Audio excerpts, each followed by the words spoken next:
Good morning and good evening, everyone. Welcome to our webinar on DeepSeek into the future of GenAI. We are excited to have you join us today for an insightful discussion on how DeepSeek is redefining the landscape of GenAI.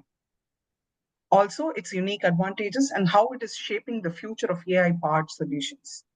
AI has been evolving at an unprecedented pace, and among the many innovations in this space, DeepSeek has emerged as a powerful contender.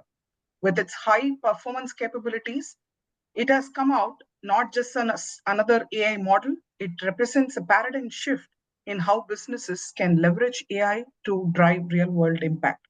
In today's session, we will explore how DeepSeek differentiates itself, the breakthroughs it brings to the business, and how organizations like ours are leveraging it for innovation.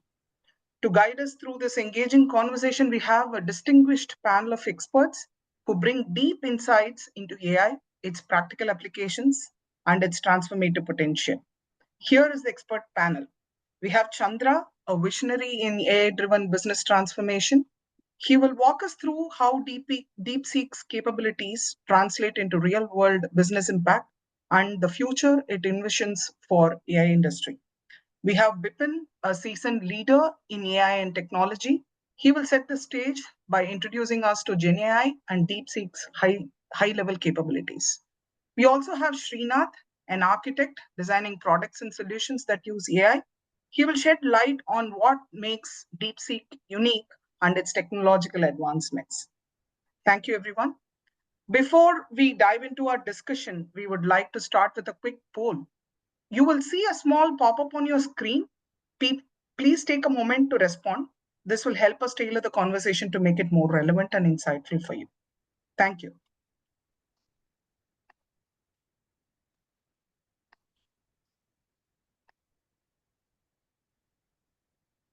You can take 30 to 60 seconds to answer this.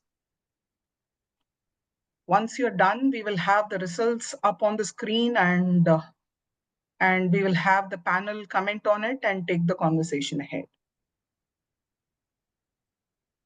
Okay.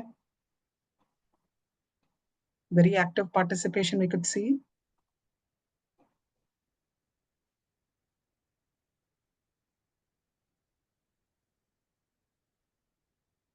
Okay. Here is the end of the poll and we have the results. Thank you all for participating. It's great to see the mix of responses from the audience. This sets the perfect stage for our discussion. I would like to invite Bipin, who will introduce us to the topic and get started with the panel discussion. Over to you, Bipin. Thanks, Anita. Welcome, everyone. I think that was a great, engaging poll. So I see that most of the people are having a basic understanding. That's a very good start, actually. And the second goes to, probably this is my first step due to I think this is an opportunity for you to understand what we are going to discuss, and you can engage in the discussions as well. And I also see that it is 28% users, they are using it regularly. It's a very good number that, yes, already people started leveraging generative AI in their day-to-day lives. Thank you, everyone, for the poll. Today, I'm excited to have join you today as we embark the journey of into one of the most transformative and rapidly evolving field of technology, right? Nothing but the generative AI, right? Today, we are diving into the fascinating world of generative AI, or simply call it as GenAI, right? So if we talk right a little bit on the what is generative AI, right? So we all came from almost a few decades of experience on artificial intelligence, right? And the recent one, right, called generative AI, it's actually a precursor to what we know as artificial intelligence and machine learning, right? So all those started with a smaller basis, actually, and then suddenly it actually the training and everything happened in a very large scale, right? And Earlier, we were doing on a very small domain, the learnings, trainings, and other things. So it was using very small data sets and very limited natural language capabilities. Right? And with the advent of powerful processors, right? That's why the sudden burst of this technology has happened, right? By leveraging the huge amount of data got into the training and creating a model out of that. That's why it's called as large language model. It's having a large data put into this for training, and a huge effort has gone into the NLP capabilities. Right? All this put together created the large language model, nothing but powered by generative AI in simple terms. Right? So, if you recollect what happened in the last 1.5 years, right? A wonder movement has happened when after the introduction of ChatGPT, right? Suddenly we got a ChatGPT, right, or a tool. We can ask anything, which will answer in most accurate way, right? I think that was an overnight success. A lot of millions and billions of people started using it, right?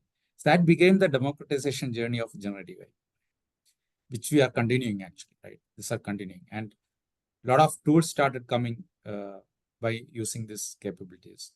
A lot of applications have started coming on this. Thousands of applications came in very short time. I'm very sure that some of you or most of you might have used it in your day-to-day activities, either directly or indirectly. I think the similar line actually, there's one more wonder movement happened in the couple of months back. That's actually the introduction of DeepSeek. It's another LLM, another large language model, which is created by an AI startup company.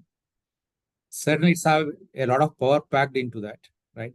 Certainly, we will deep dive into that, how that's going to shape the industry's future, right? And how we can make use of those things. So deep, and this also became an overnight success. Large, huge amount of people started using it. Certainly, there are something good there, right? Something different there, right? One of the things we heard is that it is very cost effective. Let's see that what actually the other things, right? So Srinath, will you be able to tell us what is new in this DeepSeek and how it became suddenly talk of the town? Yeah, sure, Bipin. Hi, everyone. When we look at DeepSeek, kind of what first comes to mind is a parallel uh, development in the field of computer vision. So, CNNs and computer vision developed steadily from around 2012 onwards, and around 2018 or 2019, there was a new development of efficient nets, which was a family of architecture, a family of models, and an architecture for it. And that was a clear improvement in the way CNNs would be built. It was much more cost effective, and people started using different variants of those models for computer vision problems. Um, to me, it seems that the DeepSeek development is somewhat similar in the area of natural language processing. So, in terms of the architecture, it's still based on the transformer family as such. And since early 2024 or so, they've had a lot of developments. Like they introduced the uh, uh, mixture of experts architecture in early 2024. And then throughout the year, they had various developments. For example, the multi-head latent attention for faster inference and key value caching. And a few other such mechanisms were introduced steadily throughout the last year. Uh, and what really is the development in their latest model, which is V3, which came out a few months ago, was in addition to all these improvements, I think they added a couple of new improvements in the architecture, which was multi-token prediction, which was an idea originally proposed for faster inference, but they also used it as their objective for training. And that led to some improvements in the training process. And also, they made some improvements to the load balancing, the mixture of experts architecture. So there's been steady improvement over the past year, and it all kind of came together in the past couple of months with the latest V3 release. Apart from that, there are a few other enhancements in terms of how they use reinforcement learning on top of the V3 model to arrive at the reasoning model, which is the R1 model. Again, here, the reinforcement learning technique was kind of validated earlier, but now they use that to develop the R1 model and further distilled the R1's reasoning capabilities back into V3, which again gave a good boost to the V3 performance on the benchmarks. So these were the kind of architecture improvements which happened over time. In addition to the architecture improvements, there are a lot of new ideas in the infrastructure and the framework. So they've detailed out a framework of dual pipe, which they created with the aim to improve the communication computation overlap. So that way they are much more cost effective during the training process. And there are a lot of other improvements in the infrastructure, the way the communication happens between nodes, the memory footprint, and all of these details. So across the architecture, the infrastructure improvements, the idea of distillation of reasoning capabilities into other LLMs, there are multiple ideas in the paper, and also it's open sourced. So I think this is going to spawn a new wave of ideas and models based on these initial explorations.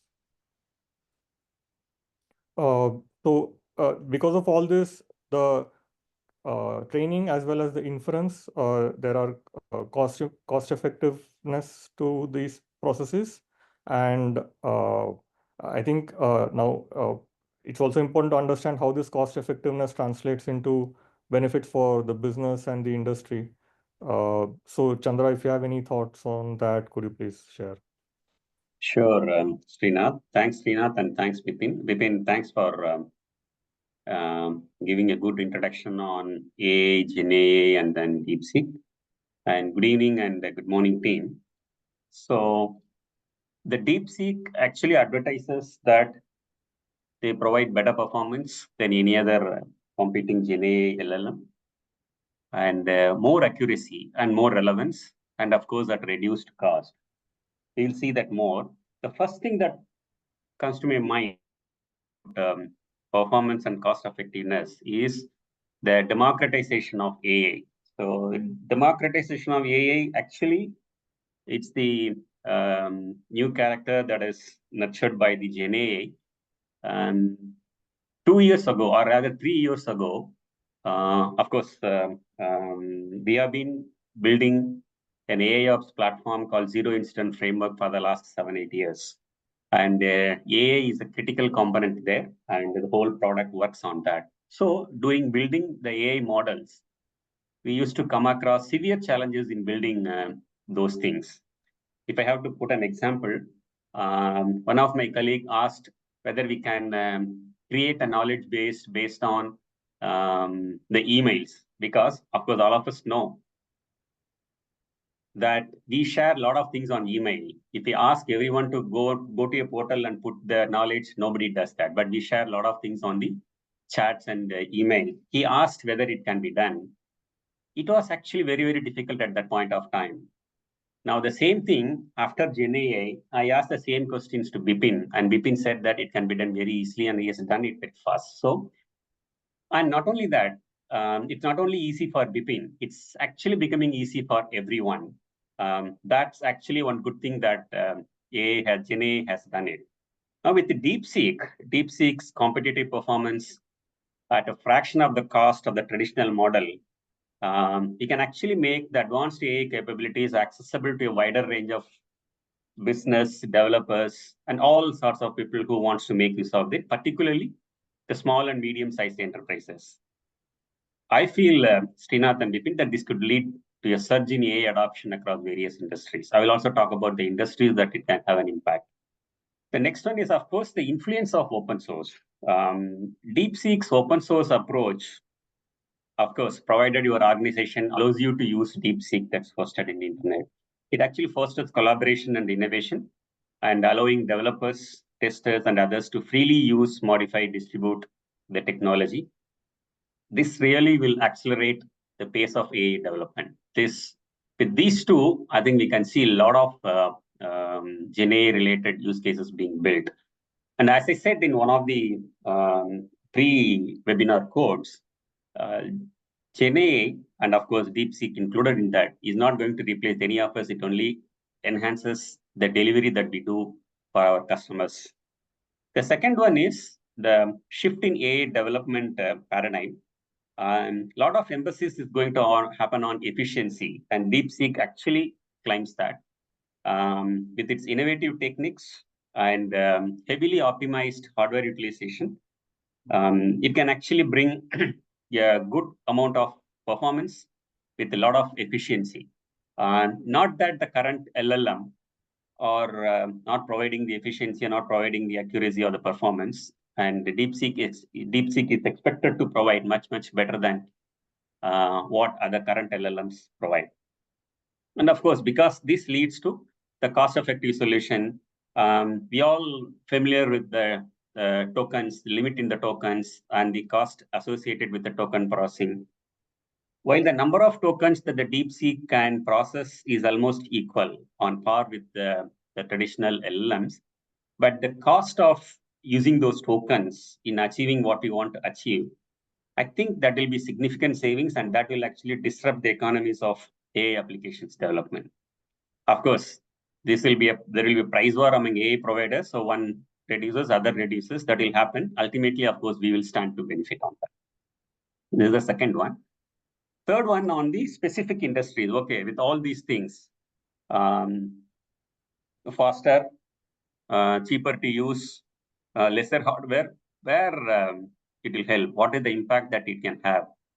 Of course, all of us know that the day GenAI came, we have been hearing that it's going to impact a lot on customer service and data analytics, and of course, software development. It is true, software development in our own organization, we have been asking our developers to use, and we see quite a lot of efficiency improvement in what they're delivering. Of course, efficiency improvement and delivery quality of the delivery also has improved a lot.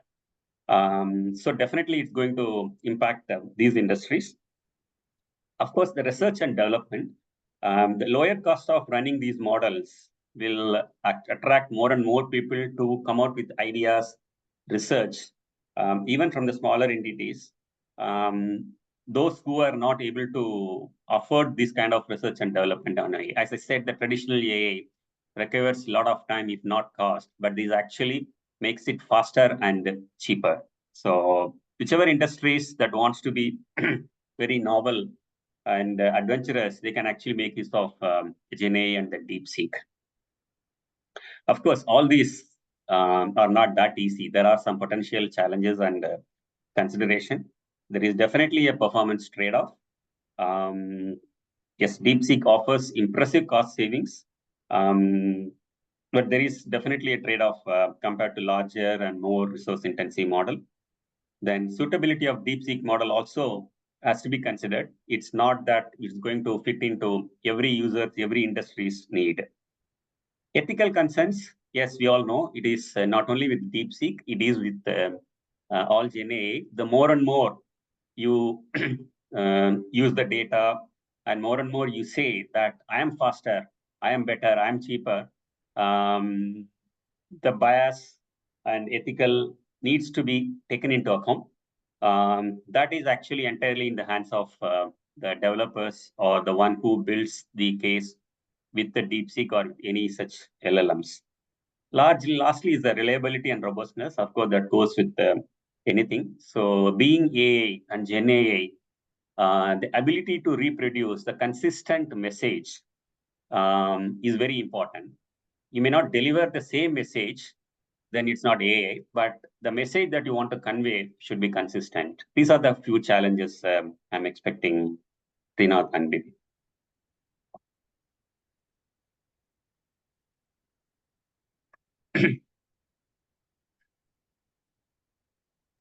You're on So mute. why don't you start your next, what do you think, Bipin? What do you want to share next?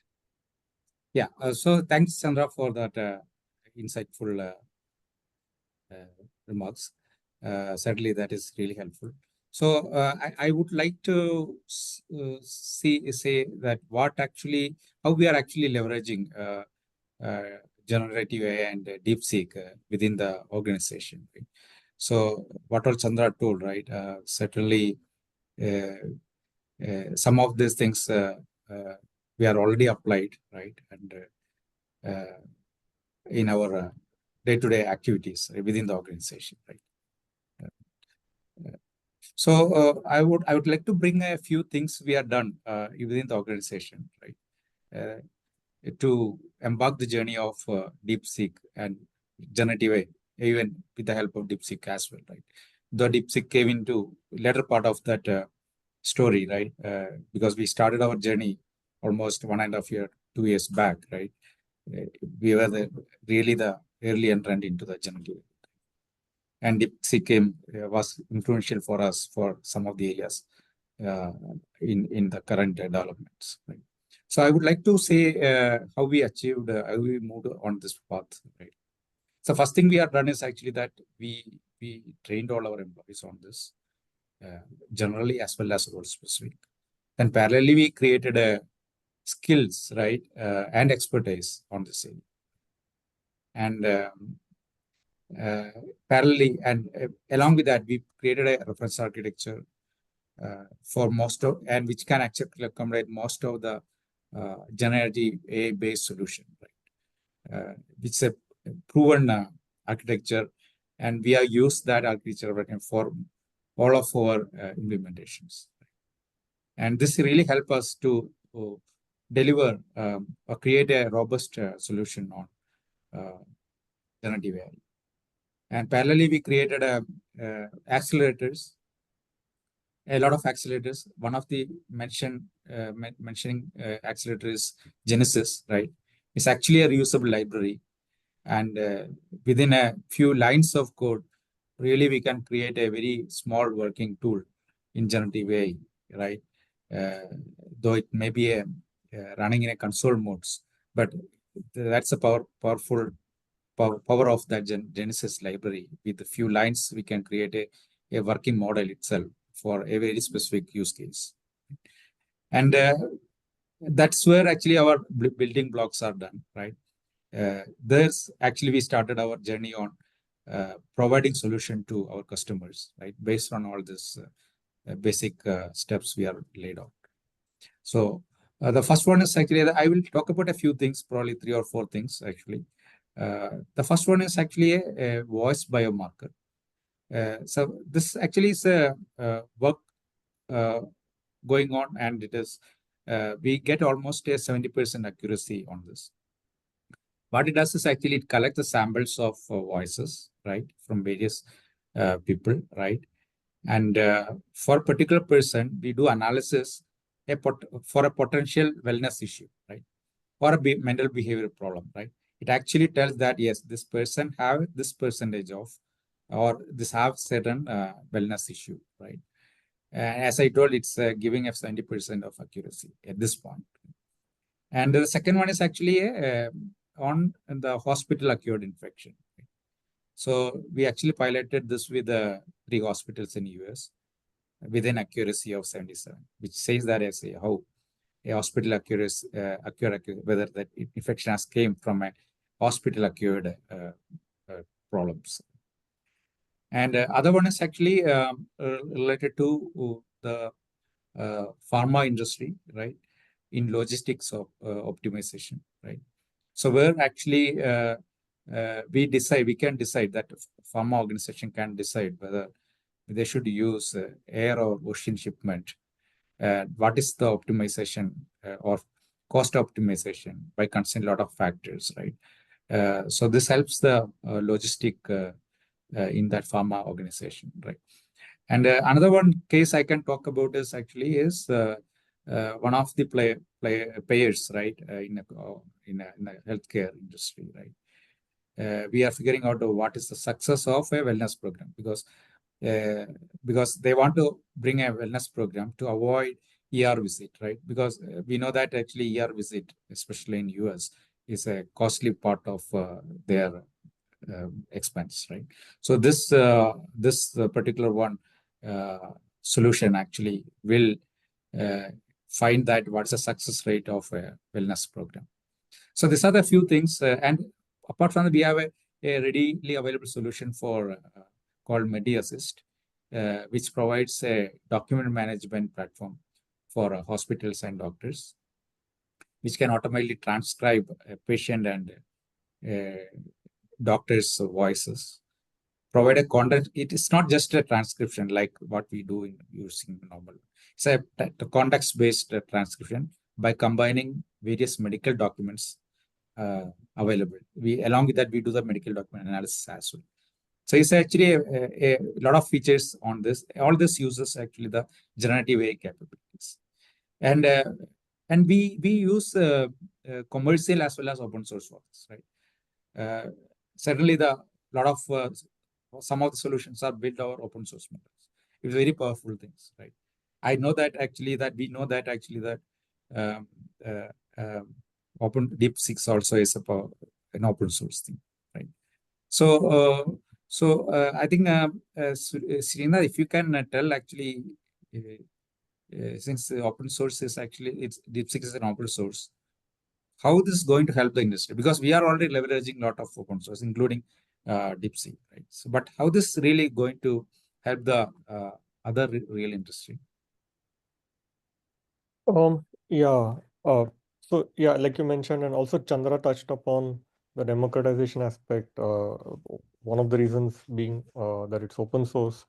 So uh, and here probably just to clarify that there are broadly two models. One is the generative model, the V3 model, and the other is the reasoning model, the DeepSeek R1 model. And I think especially it's quite tremendous that the reasoning model R1 is open source and on par with O1 at the time they published it. Um, so these models are, I think, uh, we can call them as open weight models, in the sense the models are available for download and use and customization, distillation. And especially DeepSeek has also released a few distillations on Llama and Quen, which can be leveraged right away. Uh, the open source community is now trying to reproduce what DeepSeek has done. So already there's a lot of effort underway on that. There are communities in Hugging Face which are trying to reproduce it. And one benefit I see is that uh, out of this activity of trying to reproduce DeepSeek's techniques which they've outlined in the paper, we'll have a lot of open source code on both the training, the reinforcement learning, post-training methodologies, and all of that. So that is one part where I think it'll advance the field of both pre-training as well as post-training these LLMs, especially with respect to reasoning. Uh, the other benefit is when it comes to distillation. So I think with having these open source models and the distilled versions, which developers can now much more easily customize or fine tune on their own environments, especially in industries where we need to have these models deployed on-prem. I think it will be a huge benefit. Uh, Also, the lower weight and cost-effective models can be distilled in a variety of different ways of tailored to specific purposes, which will help create more composable agents going forward in the industries, I feel. So I think open source opens up a lot of these benefits, including deployment of on-prem and distillation in various ways. Uh, I think, like you mentioned, Bipin, we've also used a lot of these GenAI uh, uh, proprietary services and other open source models in the past. Um, Chandra, just thinking in the context of, let's say, ZIF, where I think, already do a lot of anomaly detection, root cause analysis, these kinds of reasoning kind of problems. Do you want to share your thoughts on how DeepSeek and its reasoning capabilities, especially, could be leveraged in ZIF and other products that we have? Sure, Srinath, and it will be wonderful to share those things because it has actually made a lot of the job of developers very easy and simple. The first one, see, typically, you take the security operations center or even the command center, who receives a lot of logs and alerts. So what they do, they receive alerts, and based on what they see in, say, 5 minutes or 15 minutes or maximum 30 minutes, they actually analyze those logs that are coming in 30 minutes and they take an action. They say, okay, this is what is happening or what has happened. Let me take this action. Okay. But what they are actually missing out is what has been actually happening over the last 6 hours, 12 hours, 24 hours. Are there anything there? Because in a small window of 30 minutes, if someone is planning to do something over a period of 12 hours or 24 hours, you will not find that. That's typical case. ZIF does the correlation and correlation based on the alerts that are received in the maximum 20 minutes or 30 minutes. And it can take action only based on that. But we strongly felt at one point of time that there is much more into it than what we actually see in that 30 minutes. So that is where this GenAI and DeepSeek actually helping a lot. You pump the data, the log that you got in the last 24 hours. In fact, we are actually having logs of the size of 100 GB in one day. In the traditional AI model, it's very difficult to go through all of them and generate insights. Whereas with GenAI and DeepSeek, it has actually become very simple. Pump those logs into that, and you can get the insights in very quick time and with very, very little effortless prompting techniques. So this is actually helping us a lot. In fact, Bipin actually worked on that. The second one is the correlation. I talked about that, right? We have been doing the correlation in the traditional AI model when unidirectionally, that is just to see the performance of the data and then find some insights and provide that. But with GenAI, we are actually able to do the 360-degree correlation, that look at the system's data as well as look at the user's data. By combining these, it actually finds out this user has experienced this problem because of this that happened in the system. It is able to directly correlate the user experience to what's happening in the system. And the moment you start taking action on them, that user experience improves and it gets better and better. In the traditional AI model, what we do is we just correlate the various alerts and they said this is the root cause. But that actually did not go well with our customers. They say that you're not giving us more insights into it. Okay, you are saying this is the root cause, but what is that I need to do on that? That again, their GenAI actually helps. So the GenAI taking into those alerts, it is actually creating a story around that. The sense, these are the things that happen. And this have happened because of this. And it has happened in the past these many times. So this is actually a regularly repeating case, and this is what we need to do. So all these explanation in the way that the customers can understand is possible today with GenAI and DeepSeek. And the third one is very interesting. We call that as VISA, stands for Virtual Engineer, Supervisor, and Assistant. In the past, we have actually tried to bring voice techniques to directly deal with customers and provide a resolution. And it's arguably, I think we have failed miserably in that. We could never satisfy a user with the traditional old voice techniques and voice technologies. Now with generative AI and DeepSeek, we are actually able to mimic a human while a user talks to the bot. So when a user calls, it actually receives him. And then when he shares a problem, it actually interacts with him. If the bot does not understand what the problem, it asks the required details. And with relatively simple amount of training, you can actually make the bot, this voice bot, listen to various accents that are there in the global. And it actually tries to provide the resolution. That is again thanks to the GenAI. It's able to integrate with the tools that are monitoring the system, get the information and provide the resolution. That is virtual engineer. In case if it is not able to provide the resolution, then it creates a ticket and then it starts acting as a virtual supervisor. It reads the ticket and assigns that to the technician, engineer who is going to resolve. Then it actually acts as an assistant. So the moment the engineer takes the ticket, it provides him with the necessary information about how to resolve the ticket base that is available in the knowledge base. All these are possible today with the GenAI, which was very, very difficult with the traditional AI or even the rudimentary voice technologies that we have. Last one is on the cloud migration. Again, these are few things that I have drafted, and we are actually working on many such use cases. Cloud assessment, see, cloud was introduced in 2008, and today, 17 years. The adoption of cloud has improved, but that is largely for infrastructure as a service and next to the software as a service. People now start realizing that it's not just enough to lift and shift my on-premises applications to the cloud. It's not going to give any benefit, neither the cost benefit nor the reliability benefit.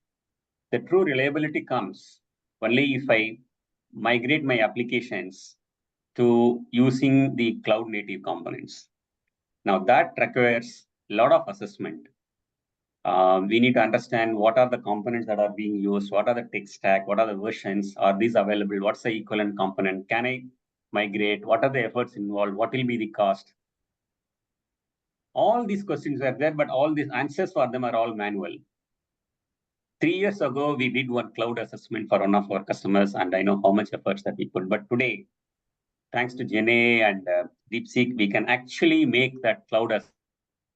We have built a platform called Phoenix that actually understands the application's architecture, topology, dependencies. Then it finds the utilization. Then for the utilization, it actually finds the workload that needs to be set up in the cloud. What are the various cloud native components that it needs to consider? And what is its cost? And what is its cost on multiple clouds? Google or AWS or Azure, what's the cost? Whether there is a savings or not. And if the applications that requires refactoring, and it actually gets into the code, suggests what changes that need to be done, and provides a timeline. Everything it does in very few hours. So that's the power of GenAI and DeepSeek. So I just listed these four, which I feel will provide great impact to the customers that we serve and the prospects for whom we are waiting to serve. So this is on internal. And now, Bipin, let me ask you how GS Lab Gaps is leveraging this GenAI, DeepSeek, and other technologies for internal use. One is using it for external, but today more and more customers, because GenAI is relatively new, they also want to know whether anyone is using, particularly the one who talks more about that, like us. Are you using it for internal? Can you throw some light on that, Bipin? Yes, thanks, Chandra. And certainly that what you talked actually really shows we are using generative in a very innovative way, right? So and Chandra for that valuable question, because it's valuable because unless we use it, right, internally, right, how our customers can, how we can deliver customers a good solution, right? So certainly I will dive a little deep into this, that how we are actually using, right? Where all we are leveraging DeepSeek as well as generative AI. We have seen that actually that yes, this is a transformative technology, and lot of organizations, right, are already leveraging this. We are a forefronter in using the potential of this technology to a great extent, even in our internal functions. Right? So, we almost touched almost all the internal functions, right, with multiple solutions for them to access the services, right, or do the analysis of certain things, right, in a very quicker and faster way, in a very inaccurate way as well, right. So the first thing we have done is actually we created a knowledge management and internal search mechanism, right, where we use generative AI to build the intelligent internal search platform, right. So this is used by various organizations, various functions within the organization to quickly access the relevant documentation or data. It can be project information, it can be legal documents, right? Or even it can be sales informations, right? All this can be came as from this knowledge management and internal search mechanism, and it is done through a chatbot, right, which leverages the generative AI. So we use generative AI for both for organizing the information coming from various sources, as well as delivering that to the person whenever he asks a normal English questions, right, or natural language questions. Right? So this is available in various departments, right, and it is available to that particular employee in that department as well as to the organization as well. Right? Some of these are in the development stage. Some of them we are already delivered. Some of them are something UAT is happening. It is the various stages of development, right? And other one is actually the code generation and optimization. And probably this is the first use cases or most of the world started using, right? Because we have seen a generative AI based code assistant coming into the place, right? There are multiple people have started producing tools on this, right? And we are actually leveraging most of our employees are trained on usage of this code assisted tool, right? So this actually helps in creating code based on certain normal request, natural language request, right? And even it can suggest optimizations, debugging, right? Even code understanding, code documentation, all these places, our employees are using this in various different projects, right? And we have 100% usage on this from our internal projects, right? And many projects are already started leveraging that. We almost get almost 50 to 60% code generated, which actually produces a quality code, right? Which actually help us to deliver a very quality deliverables to our customers. And we have not stopped there actually. So there are at least more than 50, around 50 different internal projects itself is happening right now, right? And we are continuously exploring those new applications by leveraging both generative AI and DeepSeek, right? Also, we plan to further integrate these technologies to our other workflows as well, focusing on areas like predictive analytics and resource allocation and some personalized employee development as well, right? So we'll be seeing more and more solutions coming on this to our internal workforce, right? Which all are powered by generative AI, and some of them are powered especially by the DeepSeek. Right? And that's where actually, and as I told, right, we use our internal some of our accelerator for developing this, right? Which is even available to our customers also to leverage. So even our legal team is actually using one of our solution called Lexify to figure out what are the risks for a particular contract document. So we are touching almost all the function, starting from legal, finance, learning, HR, recruitment, quality assurance, right? Even quality assurance is also leveraging some of the reporting capabilities, analysis of the data, internal data on our projects, right? So especially told actually that legal team, which actually really helped them to do a contract review with a click of a button. Right? And interestingly, actually, we are some of the workflows are actually very complex. Right? So our normal generative AI agents was unable to fulfill some of the things. That's why actually we started with the agentic AI, right? So agentic AI is certainly going to be, and it's mostly talked about part of a solution part or a component part of generative AI, how we'll actually deliver, create a solution around generative AI. So probably, Srinath, if you can actually a little bit explain about how we can use DeepSeek for generative AI kind of, or a generative AI solution for creating a complex workflows and same time leverage DeepSeek kind of LLMs. Bipin, before Srinath takes up the answer for this question, shall we have another poll to hear from the audience? Yeah, sure. Right. Sorry to thanks for reminding that. No problem. Nita. I've launched the poll, so yeah, let's take some quick break to hear from all of you again. So please see the poll already on your screen.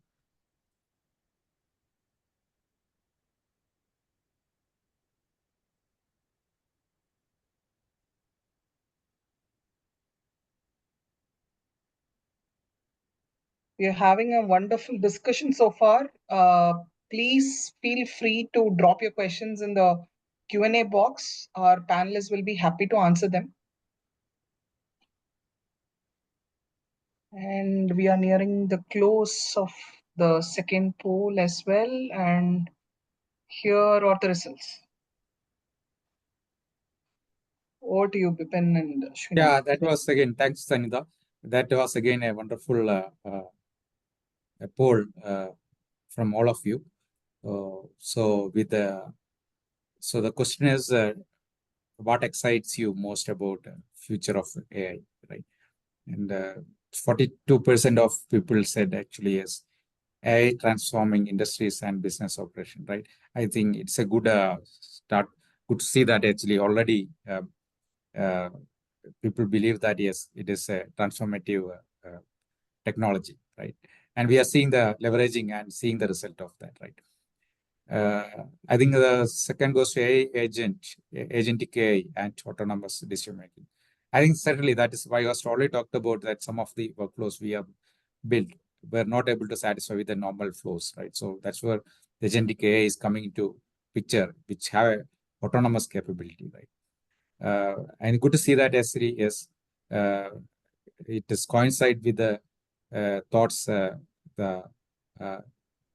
Chandra, and Srinath is also having. I think that's probably we'll start with that agentic question, right? See that how we can leverage that using the technologies. Yeah, so the vision of agentic AI is quite exciting and enticing. And actually, a lot of it is also related to transformation of business operations as well, because autonomous AI agents which can take decisions and actions uh, can also participate in business processes. One of the examples that Bipin gave earlier is uh, uh, analyzing the supply chain or logistics process, finding root causes of inefficiencies. So that's more of the AI part of understanding or determining the root cause. But then agentic AI can go further to determine what kind of enhancements or configuration changes need to be made in the supply chain configuration to address these inefficiencies. So that's one example.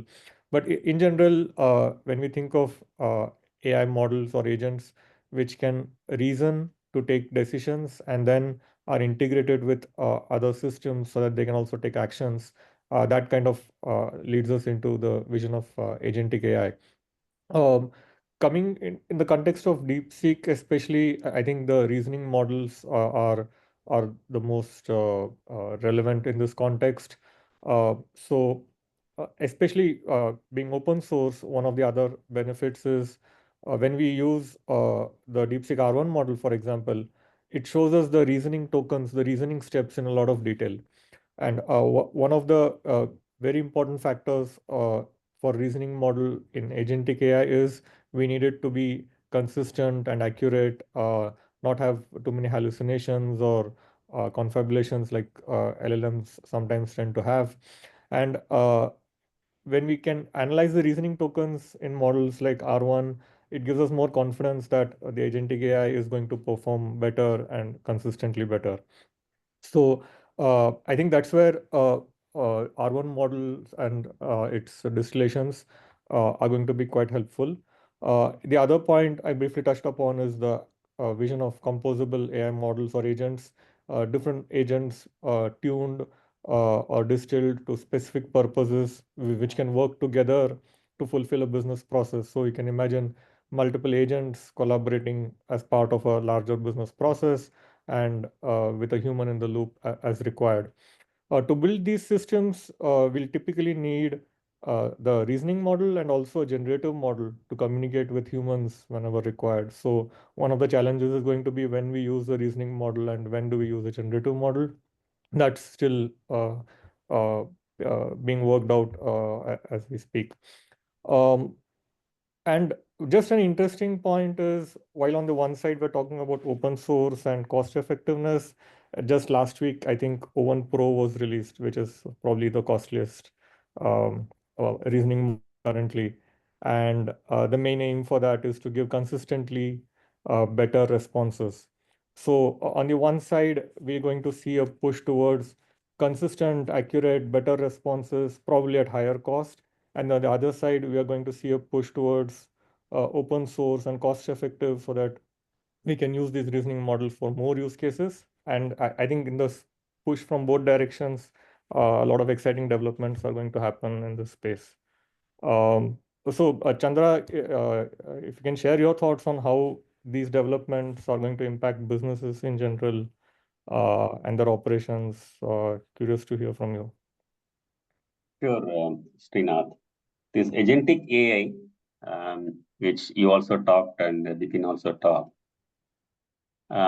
is interesting.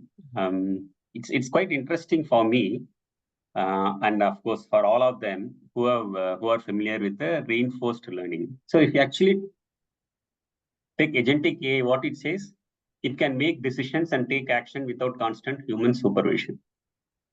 In a way, the reinforcement learning also does the same. In fact, we have actually built, when we are building the zero incident framework, we built a reinforcement learning agent that actually runs in a server and looks for the health of the system.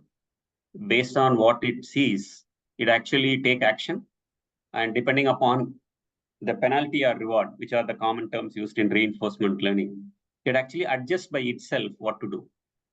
So at the end of it, the reinforcement learning agents makes the system fine without any alerts. So we call that the zero alert system, which is part of the zero incident framework. While we have a mixed success, I'm actually thrilled to see this agentic AI that comes along with the GenAI. True, it actually allows for automation of complex and dynamic tasks. That is clearly one thing that is coming out of the agentic AI. More than that, what it provides is that these are designed to work for a specific objectives. And it can handle multiple tasks with a clear purpose for each of those tasks. And they can actually adapt the strategies as needed. So that's the second. And adaptability, it can learn from its experience and adjust its behavior in response to changing circumstances. Typical behavior of what we have seen and read as part of the reinforcement learning agent. And then, of course, the reasoning and planning. These systems can analyze information, they can develop plans and execute them. Probably this one makes it slightly different from the reinforcement learning. Reinforcement learning is not as wide as what we are seeing it here with agentic AI, even though it claims to be done, but it's very early. We are not tested much on agentic AI, except putting that to use for doing some simple tasks. But it promises a lot. The capabilities of agentic AI are actually very, very encouraging and interesting. This actually will change the way that we work. Initially, when the automation became subject, the rule-based automation, it's not AI-driven automation, rule-based automation became it. We are all thinking about the smaller tasks, simple bots, doing a simple task. The moment you want to do a complex task that involves multiple decisions, again, of course, clear the rule-based decision, we don't attempt that. But now with the agentic AI, we can actually bring the complex workflows to be actioned. The biggest benefit from this agentic AI compared to the rule-based automation is you don't need to mention the number or the threshold at which it has to do the next activity. Here, based on the data, trends, and patterns, it actually identifies at what time it has to hand it over to the next agent and continue the work. So that is what we call the enhanced decision making. So the decisions are not based on a simple number or a simple rule. It is based on what is happening, understanding what has happened in the past and what is going to happen in the future if I do this. So that's the enhanced decision making. Next one is user experience. And we also heard the term mass customization in the industry, right? Where you actually make a product for a customer, for a user specific to him, but at the same time, you make it mass. Now, this generative AI and agentic AI actually helps in getting that. You can tailor the interactions or services to the individual needs. We talked about Visa in the previous, right? Virtual engineer. It actually adjusts itself to the way the user speaks, the way the user, to what extent the user knows about a particular problem. It automatically adjusts and handles and provides the unique personalized experience to the customers. And it can handle versatile way of interactions. It is able to finish tasks much more than what a typical AI does. Typically in AI world, the traditional AI, the success of a bot is close to 50 to 60%. But here, we can actually make it much faster. I'm reminded of the time, sorry. And of course, there are many forms of collaboration. This impact across the industries are very, very high. We have talked about customer service. And in the manufacturing, it can make a lot of impact. Particularly in the supply chain logistics, it can take decision based on the situations, not purely based on the numbers. I end it here, Anita, and that's all I have on the agentic AI. Thanks a lot, Chandra, Bipin, and Srinath. We are almost at the close of the webinar. I know there were, some questions which we have received, Chandra, but unfortunately we are not in a position to take it up since we are short of time. What we will do is we will try and take up those questions and get you answered over email. We will also be sharing a post-webinar survey as a link which will pop up on your screens. Please feel free to take it. And if you have further queries, you can write to inquiry@gapstech.com.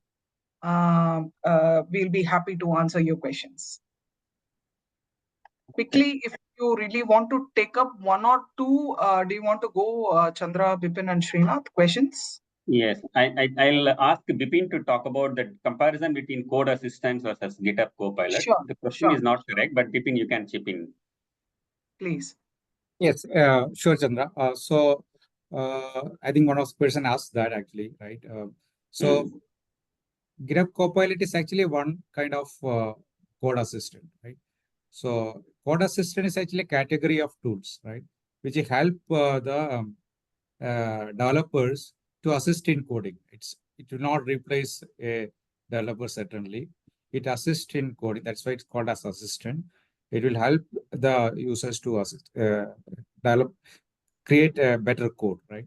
So, for example, there's not much difference between code assistant. Code assistant is actually is a so rather than actually say that GitHub Copilot is actually a code assistant.